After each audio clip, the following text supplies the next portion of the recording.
This is my happy place.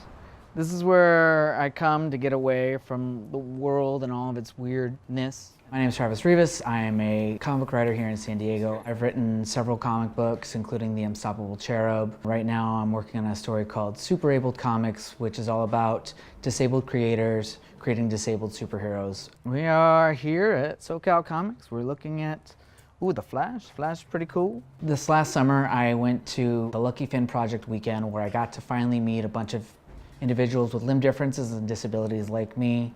And I noticed that there was a lot of talented people. We all had our own unique stories and characters we wanted to tell. So I figured we should try and combine our efforts and create an anthology. More X-Men. And it's probably disgusting how much X-Men material I have. So my limb difference is called TAR syndrome. It stands for thrombocytopenia absent radius. And what that means is I was born missing the radius bone in both of my forearms.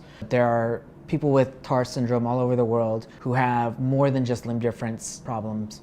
They have leg problems, issues with their heart. There's a lot of symptoms that go into TAR syndrome. I kind of just happen to be the best case scenario. So when I was growing up, it was really difficult because children will kind of notice any kind of difference and sort of target you. People would make fun of me, call me names like T-Rex. They would put their arms in their shirt and kind of pretend to have short arms and be like me. They would point and they would laugh. Even now, I work at an elementary school during my day job.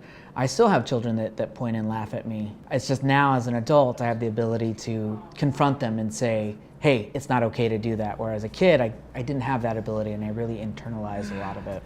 Got Nightcrawler, one of my favorite characters. Nightcrawler's cool because Nightcrawler's limb different. He's only got 3 fingers on his hand instead of all 5. So most of my life, I wasn't comfortable using the word disabled or disability.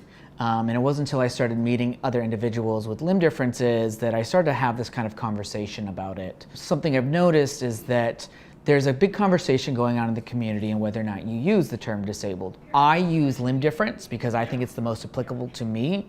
I don't think my limb difference has affected my ability or my adaptability at all, but there are a lot of individuals in the community who've been taking the word disability and redefining it to be much more empowering than has traditionally been used to talk about us.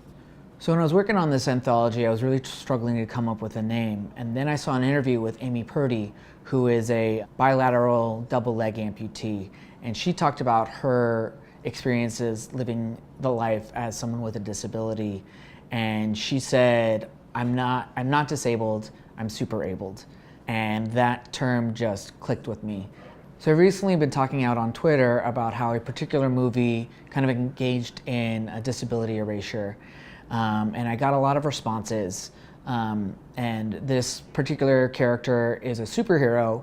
And I was really disappointed that their disability wasn't represented in their superhero persona. One of the responses I got was someone saying that a superhero with a disability would be like if Superman's hand was made out of kryptonite.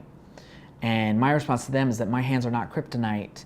They're very much a source of strength for me. That's one of the stigmas that we're having to combat. And one of the things that I want to do with Super-Abled Comics and with my comics in general is to show people that people with disabilities are here. We are normal people in the sense that we have normal struggles. We're just like everybody else, and we're not weak. Hey Matt, is the giant size 9.6 in the case over there? What I would like to do with Super-Abled Comics is I would like to see people in movies and people in media who look like me. The little kid out there right now who has TAR syndrome or any kind of disability, they won't look at the movies and say, oh, I can't be that. I want them to feel empowered, to feel like they can do anything and they can be anything.